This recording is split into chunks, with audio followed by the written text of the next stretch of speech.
Welcome to In the Funnel. My name is Mark Cox.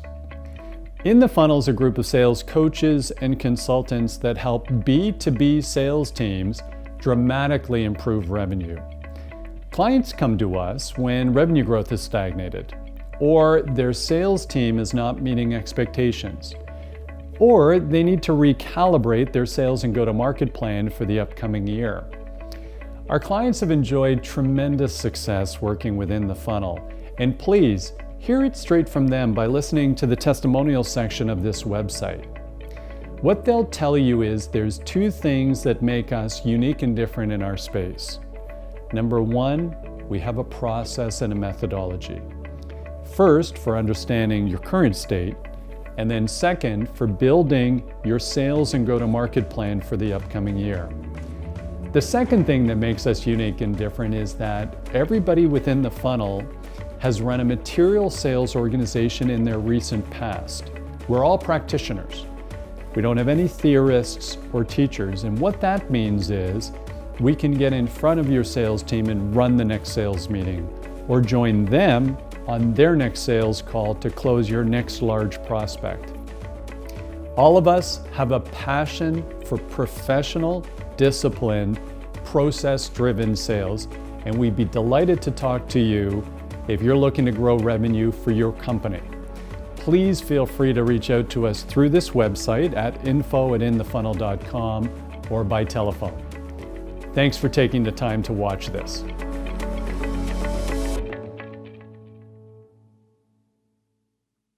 One of the things that has impressed me about business in general as I get older is the source of competitive advantage in most industries if you can do the fundamentals a little bit better than the next company. And that would be my general recommendation. And I would go back to the fundamentals that you referenced, Mark. Let's start with people.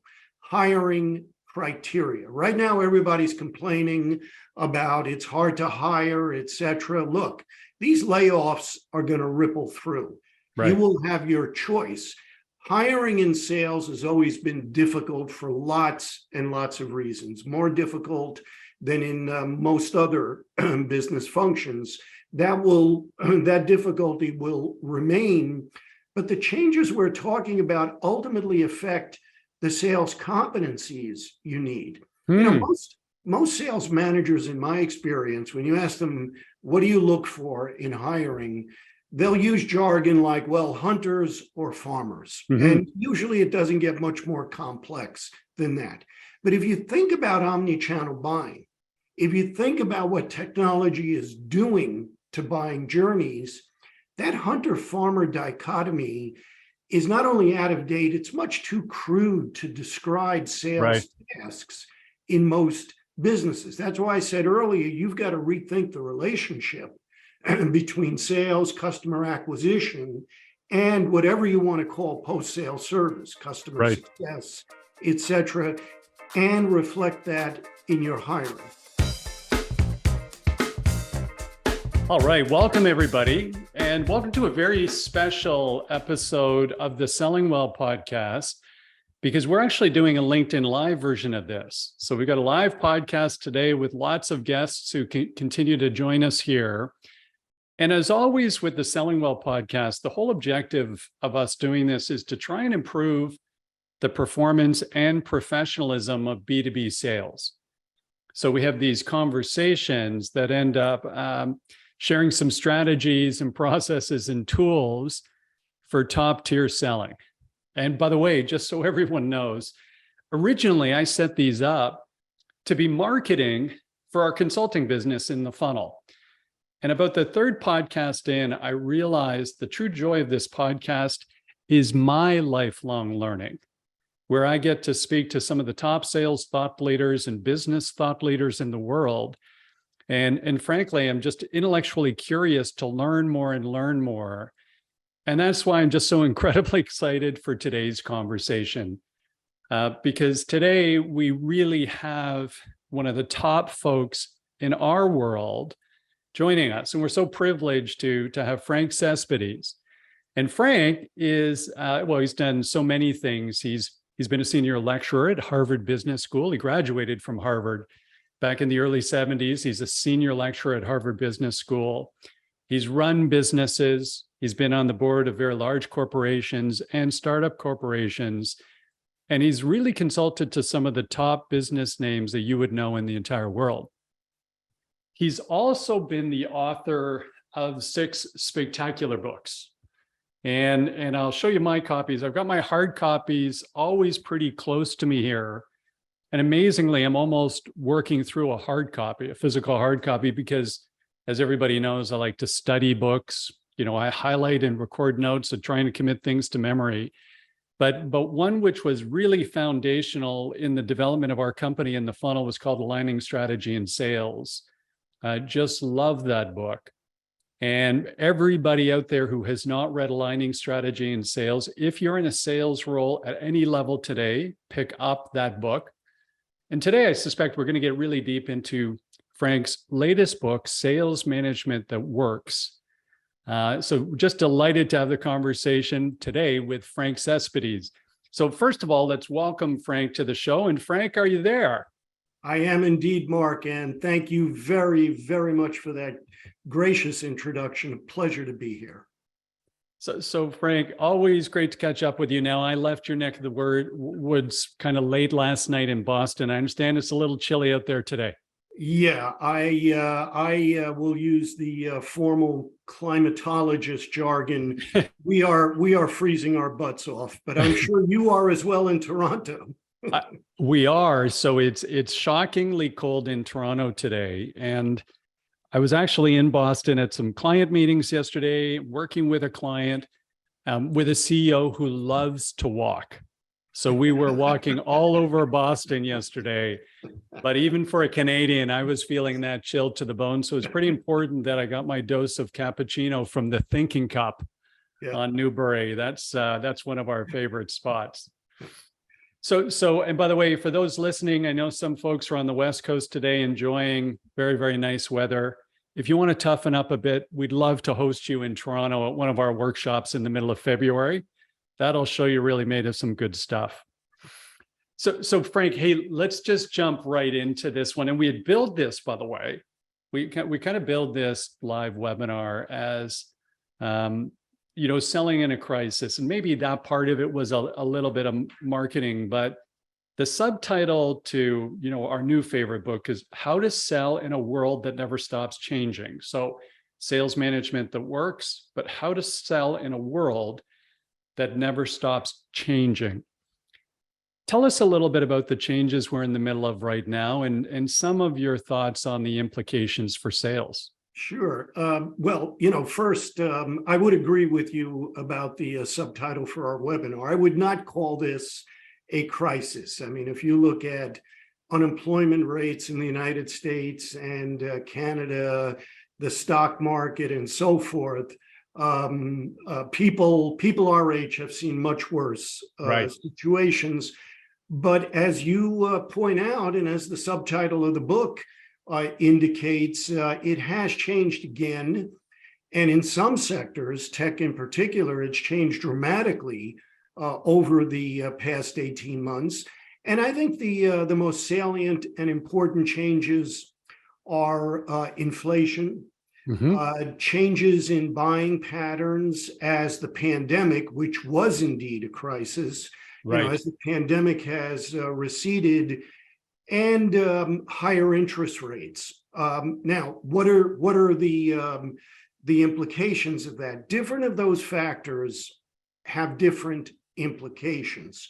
Let's start with inflation, because the Federal Reserve in the United States is feeling good that the rate of inflation is going down. That doesn't mean inflation is going down, and it's likely to be with us for some significant amount of time. The basic economic fact, you learn this in finance courses, day one in MBA programs, $1 today is always worth more than $1 tomorrow.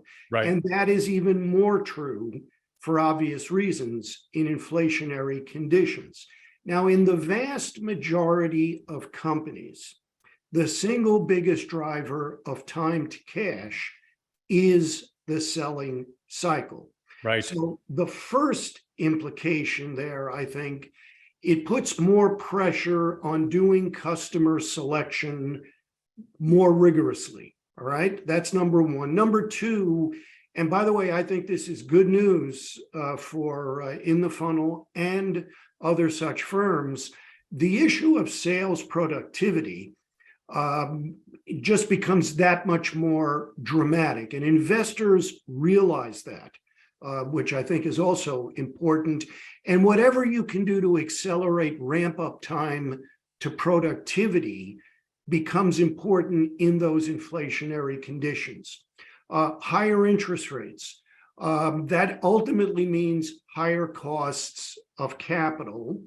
And that has an especially big impact on technology, SaaS firms, and anybody who's either borrowing money to fund the business or dealing with investors in Series A, B, C, et cetera.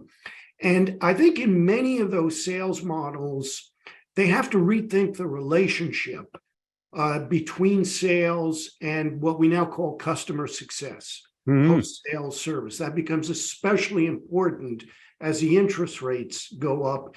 And then the post-pandemic conditions. You and I discussed this last year in a podcast.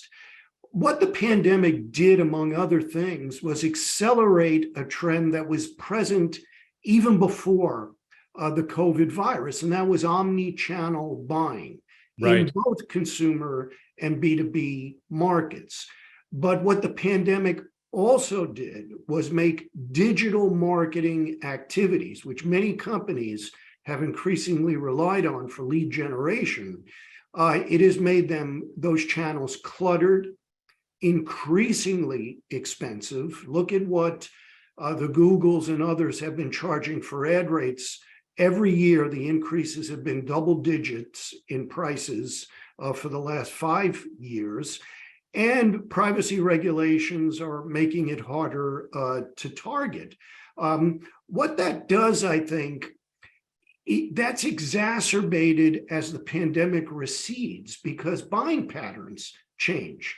I teach a case to executives about Peloton, and it's very, very easy after the fact to say, wow, how stupid that they thought the conditions during the pandemic would be, quote, the new normal. But it wasn't just them. It was dozens and dozens and dozens of firms, and they have to deal with this significant difference in buying patterns. So again, I think there are a number of things that CEOs and sales executives have to deal with, but there are different actionable implications for each of those factors. Well, we had another friend of yours, potentially fan of yours, Herman Simon, was on the podcast a couple of weeks ago, and we were talking about inflation a couple of months ago. And for those listening, he really simplified inflation to me the way you've described it, which he said it's literally money starts going bad like produce. That's right. And so you've actually got to leverage it. Starts going bad like produce so very, very quickly.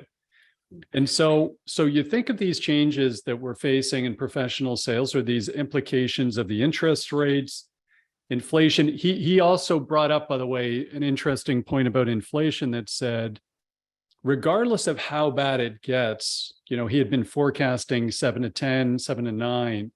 He said there's very few managers around who actually lived through the last time we went through this type of inflation, which would have technically been late 70s, early 80s.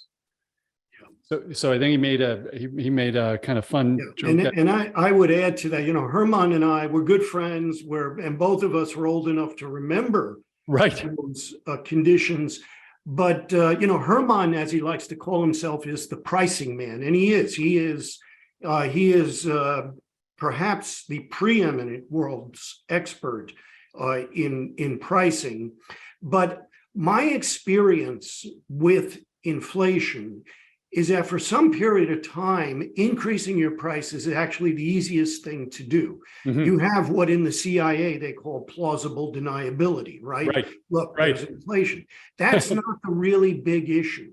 The real big issue is the havoc that inflation plays on other parts of the business model, forecasting, supply chain, and that reverberates through to selling. So I think Herman is making a good point. If you haven't been there, you sort of say, okay, all I'll do is double the numbers. It's much more complex than that. Right.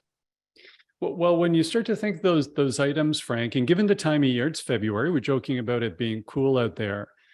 I think a lot of sales leaders right now and CEOs of medium-sized enterprises are trying to recalibrate their plans for the coming year. And admittedly, we've gotten quite used to having to recalibrate plans when things were a little tumultuous.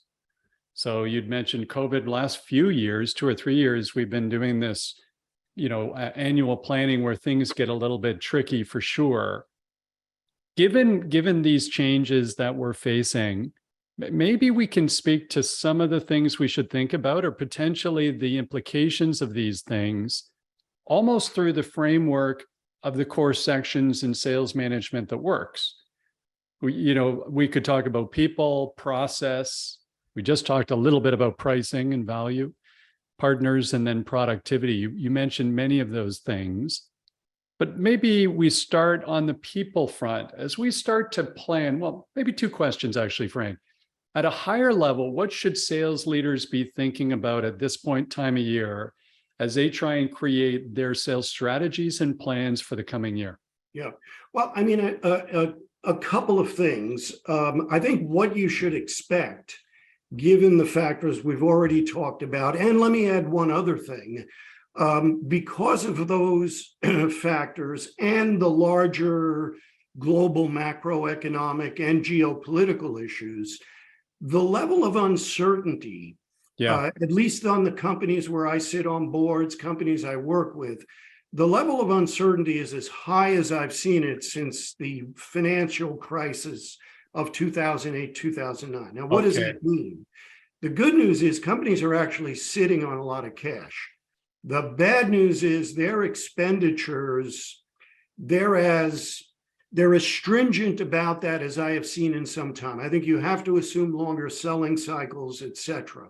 What does this mean relatively early on, and what you should assume is going to be not only an uncertain, but probably a relatively tough year?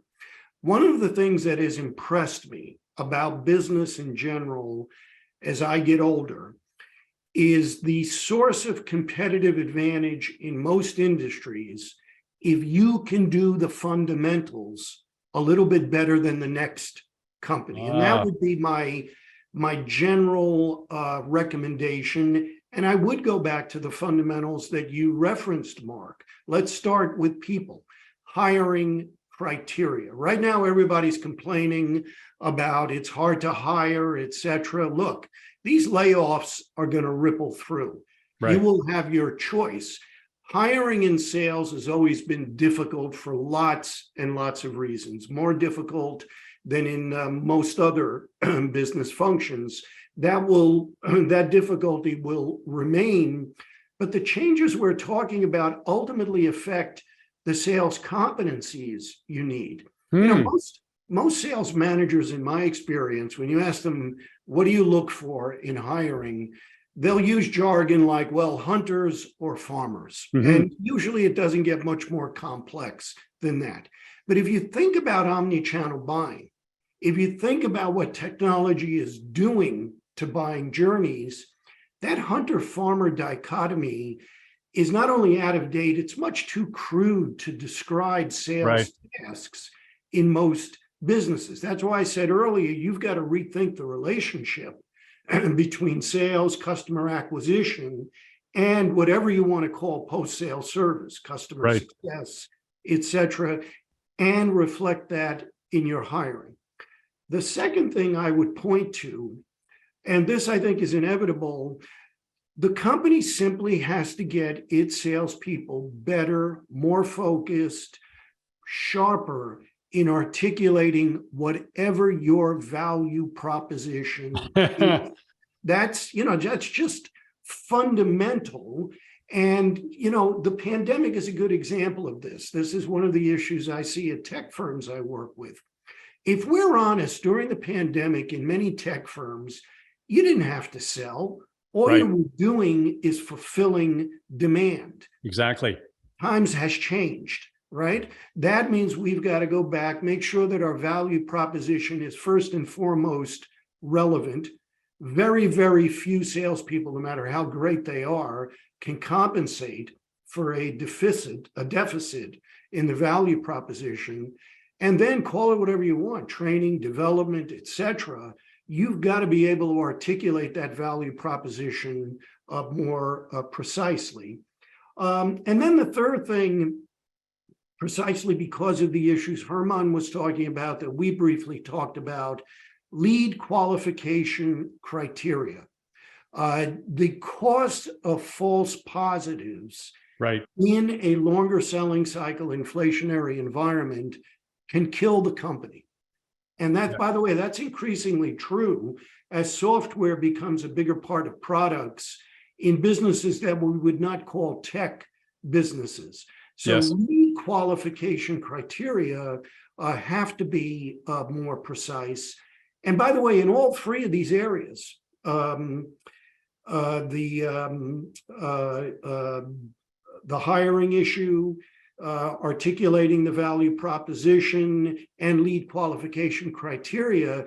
The good news here is that these are areas where in the past decade, there have been sales enablement technologies that have developed that can and should be your friend, but they can't substitute for good sales leaders and CEOs who know what their business strategy is.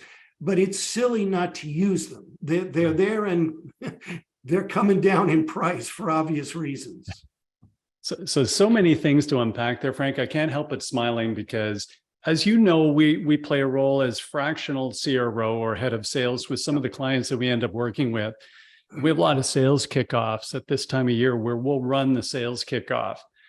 And one of the exercises we like, and maybe some folks on the podcast here might weigh in, we like to ask everybody to send a 2-minute version on video of how they respond when a new prospect says, you know what, in the funnel sounds interesting. Tell me about your company.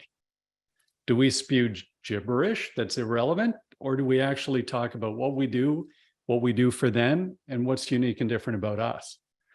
And by the way, whenever we ask the clients to do this, we get a lot of rolled eyes. You know, not everybody loves doing this, but it's such an interesting exercise. And even the exercise of asking them to do it forces them to think about, what do I actually say? And to be honest, I'll drink our own champagne here. Maybe 3 years ago, Frank, we were running a large workshop, public workshop. And somebody asked us to share our value proposition. And one of our salespeople who was in the room said, you know, we help companies sell better. Companies come to us when revenue growth has stagnated and so on and so forth. And they put up their hand and said, that's not why our team's here. We're killing it. We're doing fantastically well, but we want to continue to evolve and grow. And it was a wake-up call because, as you said, we had been used to spewing what I came up with 10 years ago, and it kept getting diluted. And it was only then that some of our clients said, that's not the value we get from you. We're not in trouble.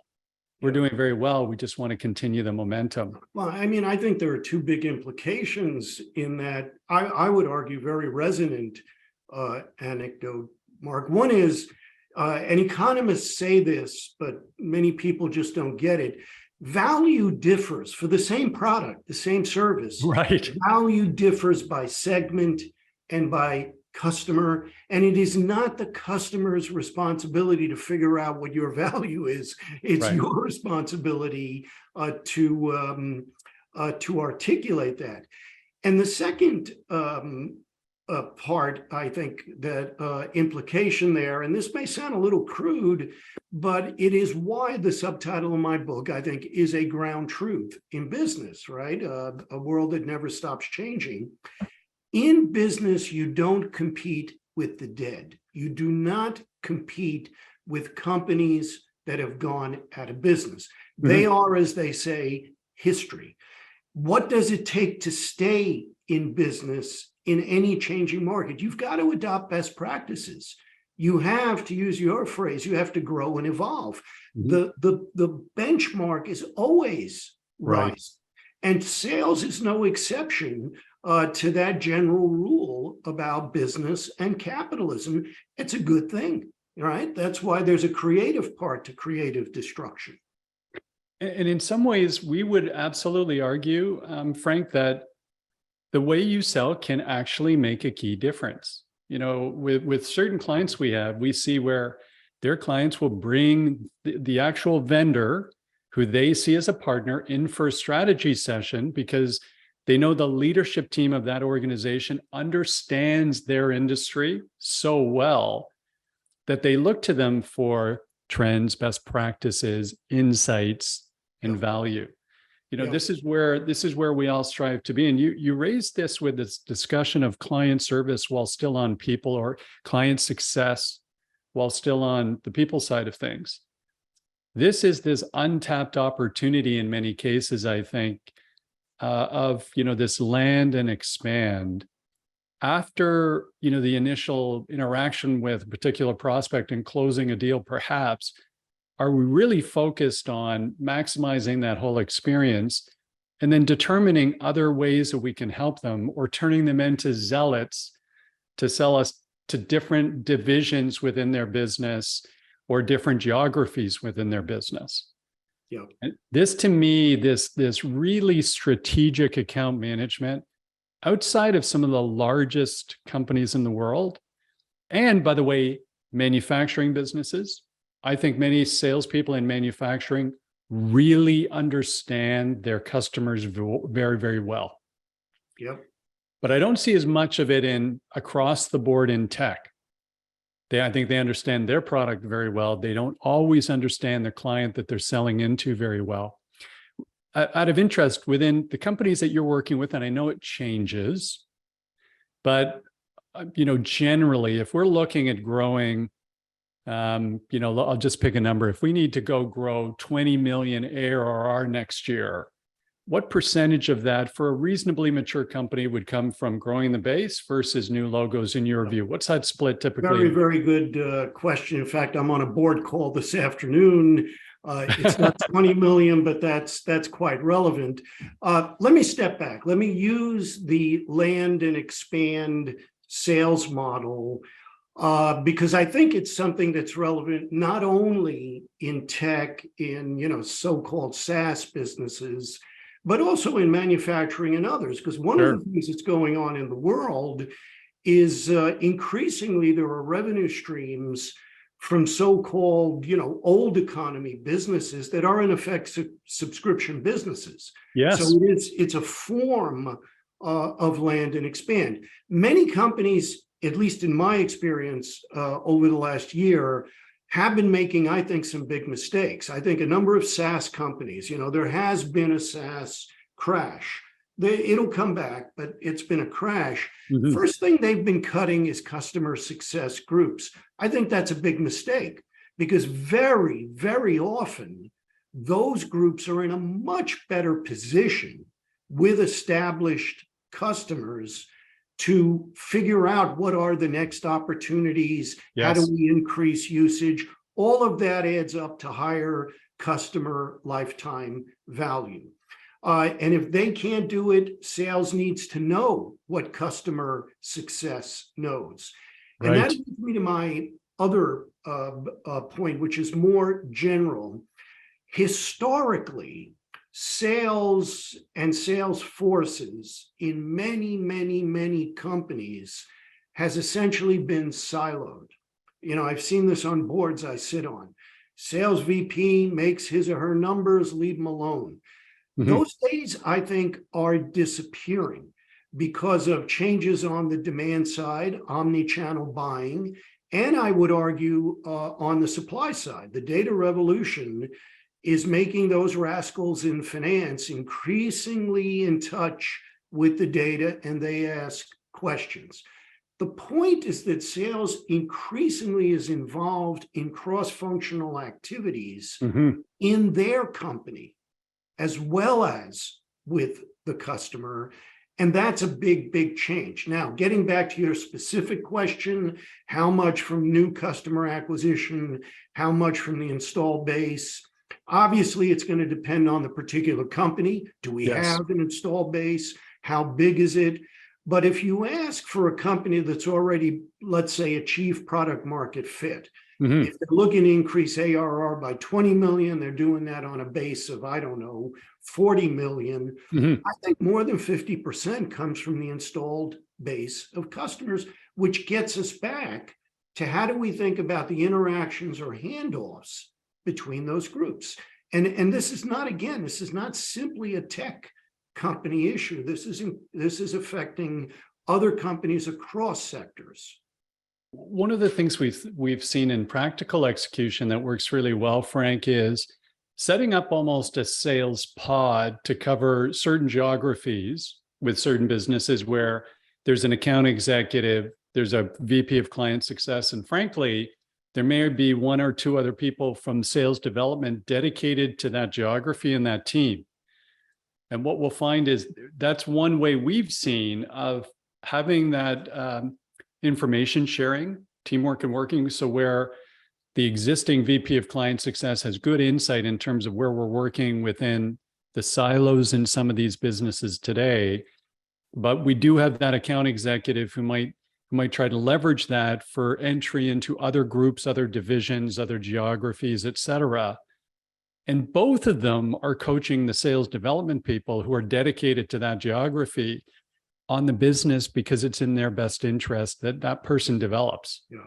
No, I have seen that in a number of areas. I just have two observations about that, Mark. Please. Again, I'm going to sound as though I'm being glib, but it isn't. But, I always like to tell executives who talk about their SG&A, I said, now remember, what is the most expensive sales model?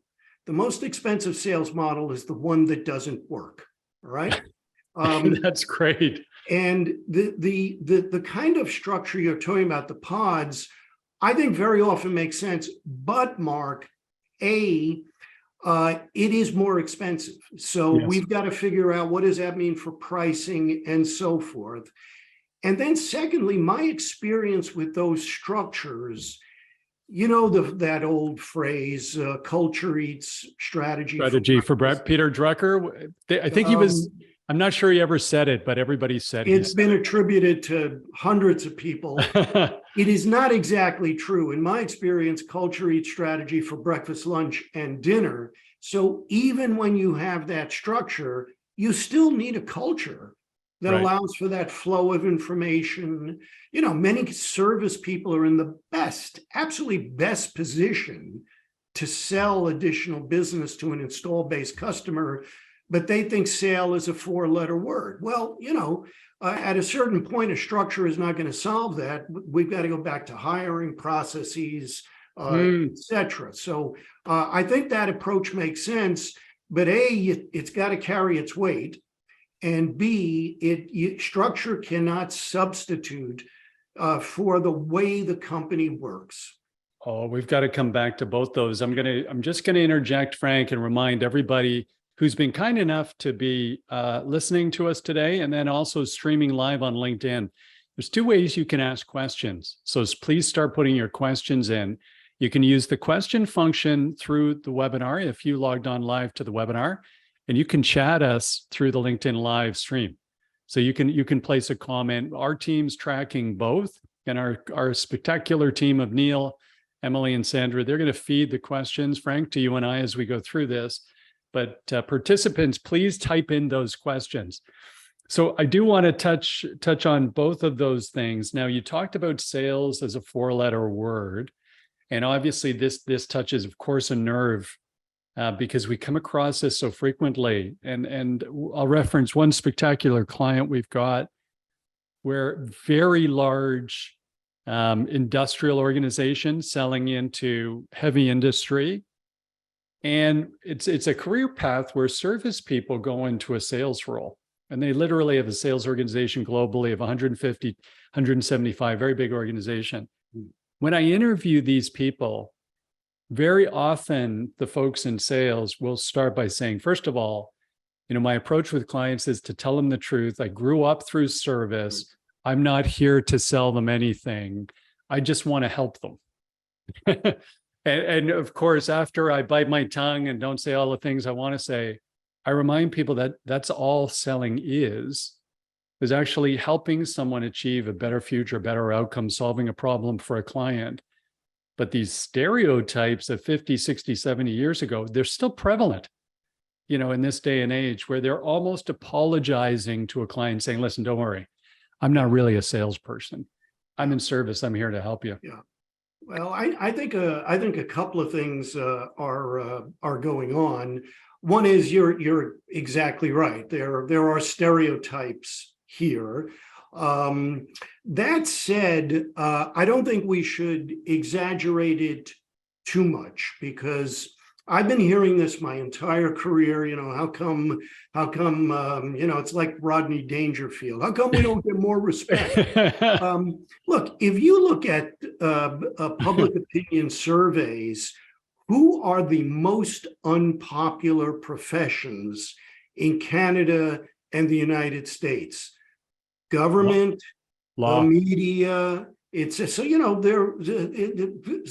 is somewhere above that. The second thing is, on the buyer side, you're exactly right. Sales at its heart is about problem solving. No one wants to be sold. My mentor was a wonderful man, Ted Levitt. Once upon a time, he was a real guru in the area. And Ted, his favorite saying was, people don't buy 4-inch drill bits, they buy 4-inch holes. Right. That I think has always been true. And then one of the things that has impressed me throughout my career, the important things in business, not just in sales, but throughout business, I'd argue, are relatively easy to say, but hard to do. Yes. And because the business world in particular, keeps changing, every generation has to rediscover those fundamentals for themselves, and it is all about application. So I'm a little more patient with that, and that's my advice to you. Keep biting your tongue, Mark. Yeah, and I'll thank the In the Funnel team for not, piping in through the chat feature to say Mark never bites his tongue. So I appreciate them holding back the truth. Hey, Frank, just while we're on that topic of culture, I just want to throw out one question we've got in from a great guy I know, Anton Mikitenko. And Anton's with a company called Pure Facts. And he says, hey, Frank, you mentioned that culture for sales needs to support the pod setup. What does a good sales culture look like to you? I think a couple of things. One is, again, let's get back to the fundamentals.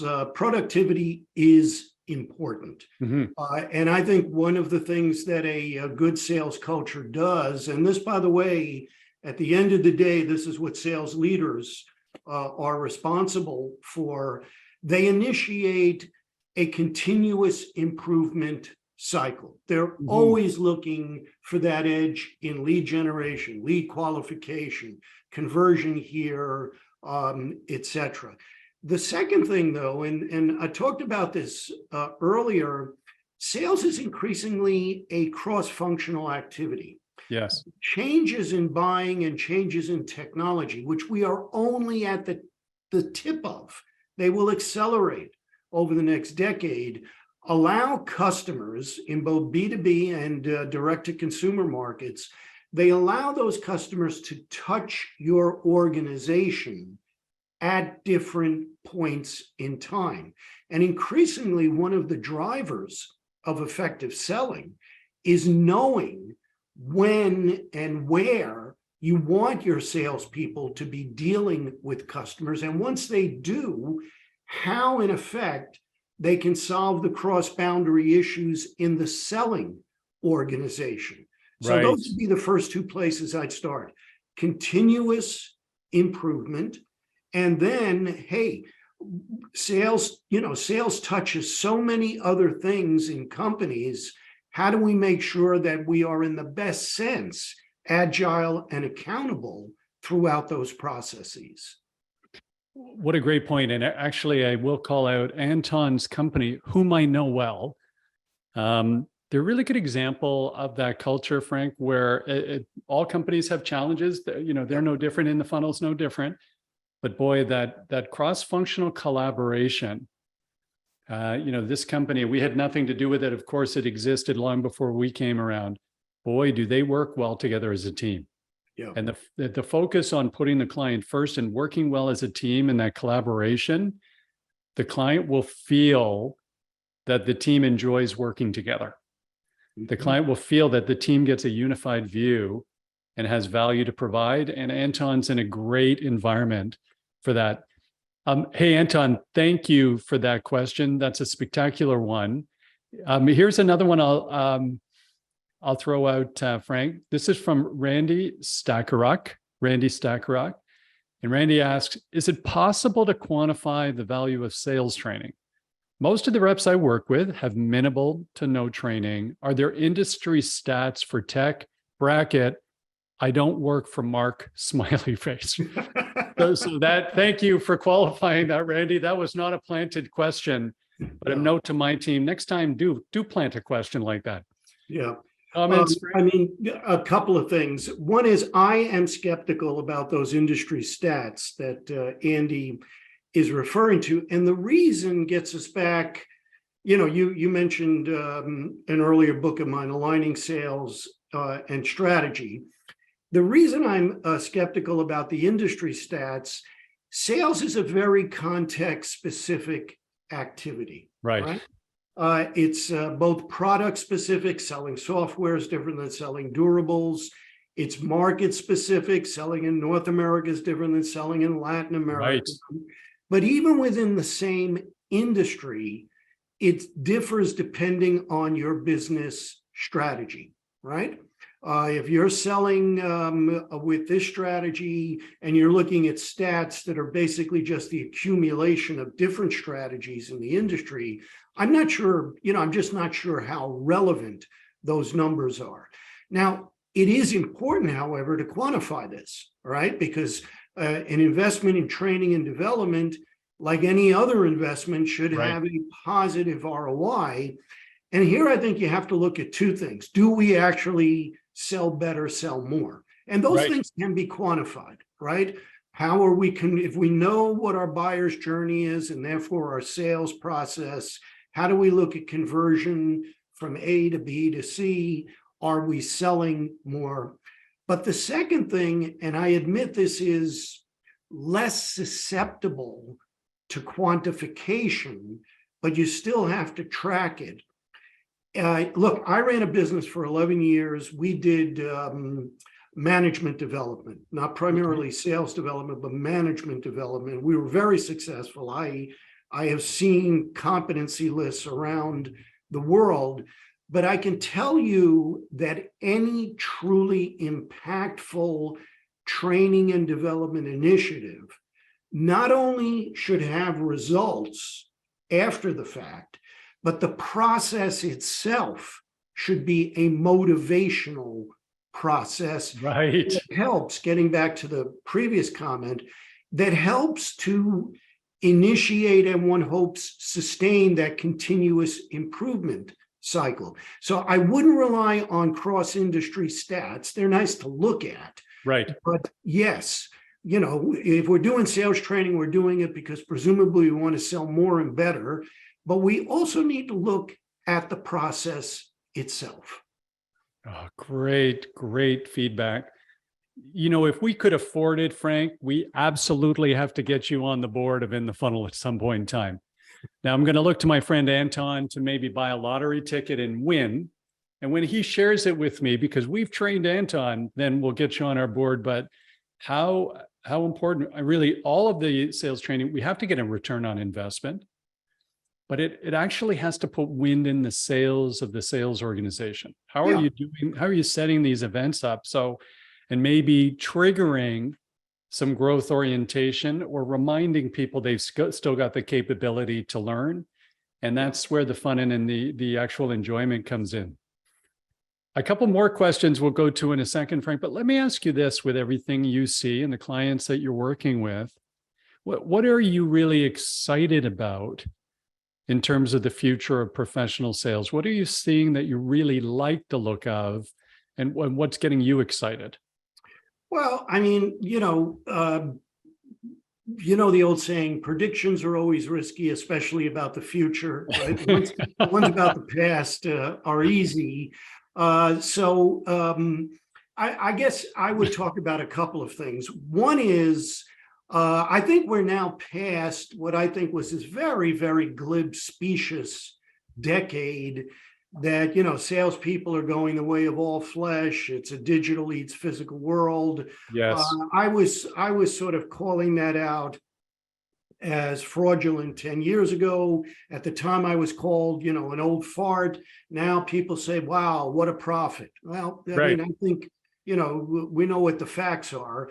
That said, I think what we will see more and more of, and some companies I think are being so smart and clever about this, hybrid sales models. Now, by hybrid sales models, I don't simply mean, do we use Zoom as well as in-person calls? I mean, that's not what I mean. I mean, what I think companies are learning more and more about and how to utilize the technology for this. Where in our customer conversion process do we need the judgment, smarts, problem solving of the salesperson, and where don't we? Where can we just hire some kid out of college, or for that matter, even an algorithm? And I think that's a huge productivity issue in sales, not only increasing the productivity of the sales model, but increasing selling time for individual salespeople, which is a huge issue. You see the data in my book. I mean, the data tells us the average salesperson only spends about 30 to 35% of their time in customer contact. Right. By customer contact, I don't just mean making a pitch. I mean all forms of customer contact, email, webinars, etc. If you can increase that 5, 10, 15%, that's a very, very big deal. So that's number one. Number two, I think, is the data revolution that is taking place throughout business, but especially in sales. Right now, we're at what I call the fuzzy snowstorm version of that. Because we can measure more and more things, many sales organizations measure everything. Right. And the sales reps right now get lost in the noise, all these interesting factoids that don't really move the needle. But that's what you should expect, right? There will be a learning curve. People are getting smarter and smarter about that. And as they isolate the important metrics in their business, that allows them to use these new technologies, many of which are really interesting. ChatGPT is now on everybody's mind. But if you look at a number of the new technologies for lead generation in particular, they're quite interesting. Them plus the relevant human judgment, you need both. They're going to make a big productivity difference in sales. And then the third thing, and this may get us back actually, Mark, to the comment about the professionalization of sales. Yes, please. The data transparency, again, is making what was a siloed function increasingly transparent. That's going to cause a lot of turnover among sales leaders over the next decade, but it will eventually mean that it is a more efficient organization. And I think that's all to the good. Canada, the United States, most other major economies except China are predominantly service economies, 70 to 75% of the GDP.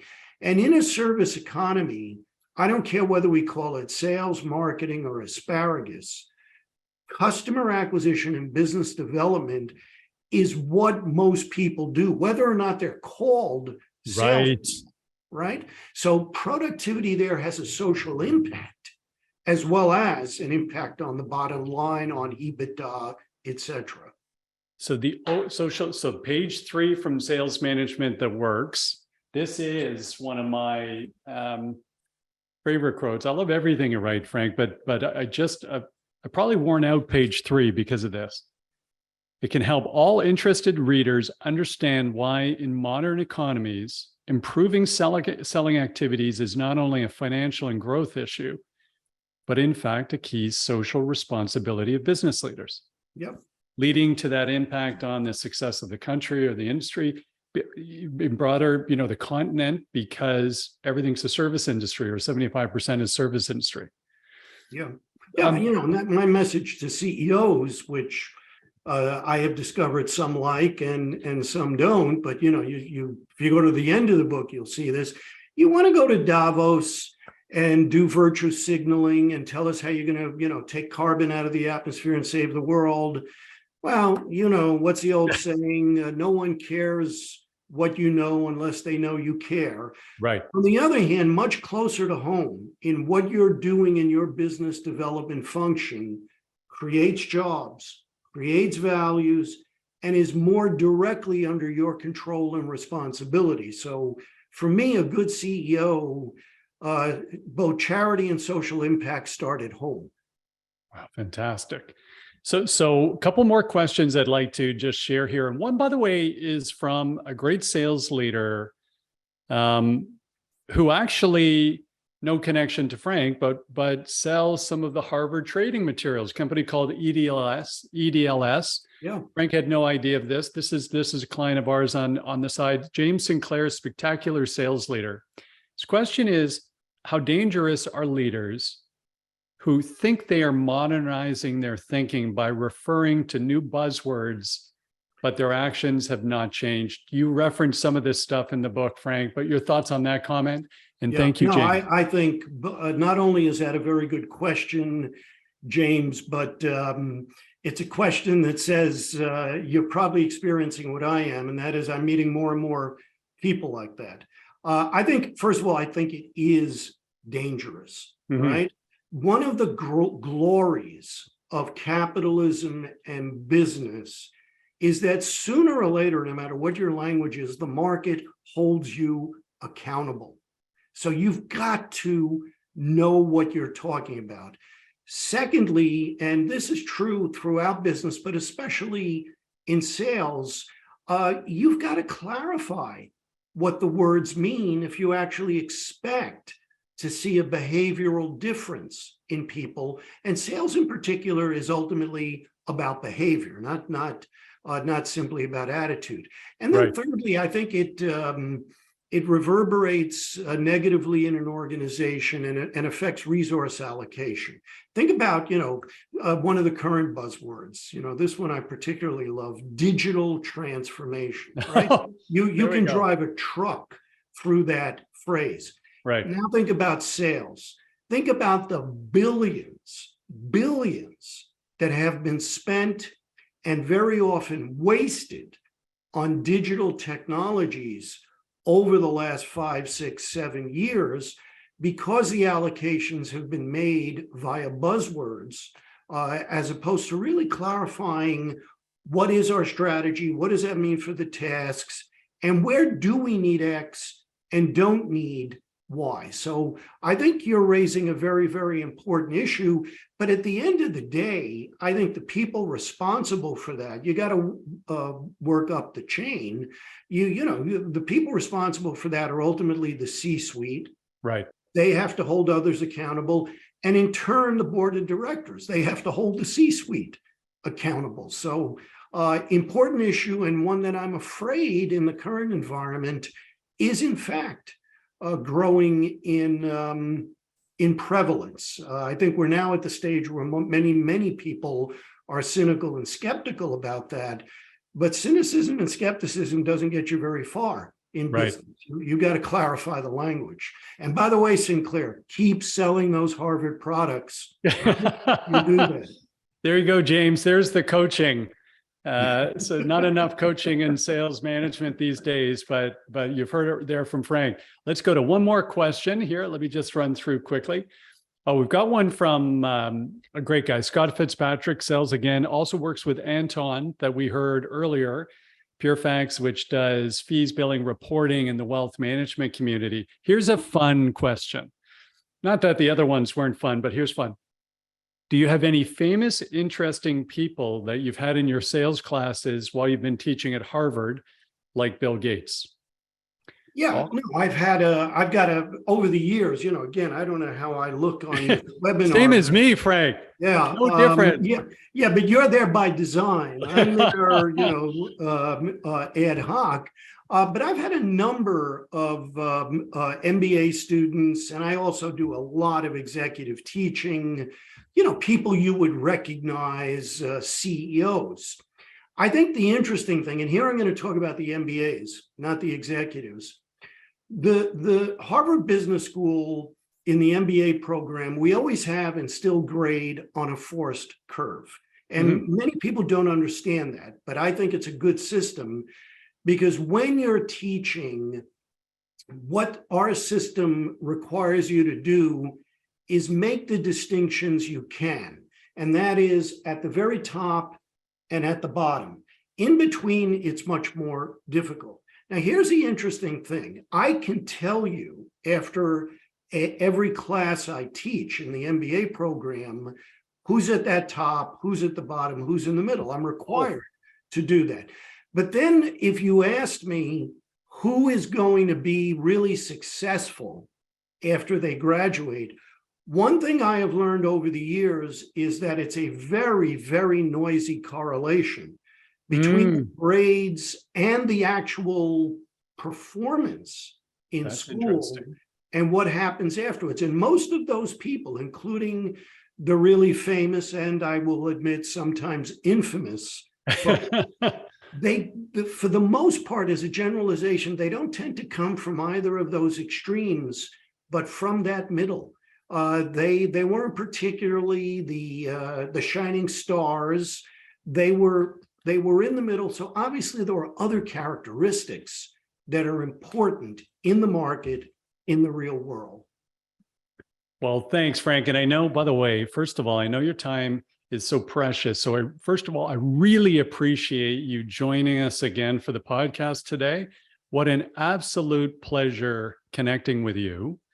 And folks, we've referenced two of my favorite books in business today, Sales Management That Works, How to Sell in a World That Never Stops Changing, and Aligning Strategy in Sales, the Choices, Systems, and Behaviors That Drive Effective Selling. And the Amazon links to both those books will be in this podcast, in the podcast show notes. Any other things that folks need to know in terms of staying current with what you're doing, Frank? No, I also have a website, but I'll be honest, I haven't gone to that website probably for 2 years. I think what I do is not that exotic. It's research and teaching. And Mark, I want to thank you. It's always a pleasure to speak with you. We share so many of the same interests and, for that matter, prejudices. We'll do it annually if it makes sense for you. Thank you very much. Well, Frank, please and thank you. And by the way, the next time in Boston, I'll be looking you up. Maybe we can meet for a cappuccino at the Thinking Cup. Very good. And so thank you so much for that. And team listening today, both the group on LinkedIn Live and the folks in the webinar, and those listening to this in the future, thank you. We really hope you got some value out of the discussion here today. And if you did, please like and subscribe to the Selling Well podcast. Moving forward, however, please note, I've got growth orientation, and we want to continue to improve these podcasts for you. So if there's things that I can be doing differently to make this more valuable to you, you can send notes to my email address. This is my personal email address, markcox@inthefunnel.com. I check those, and we love constructive criticism. Good selling to everybody, and have a fantastic day. Thanks for joining. Thank you, Mark.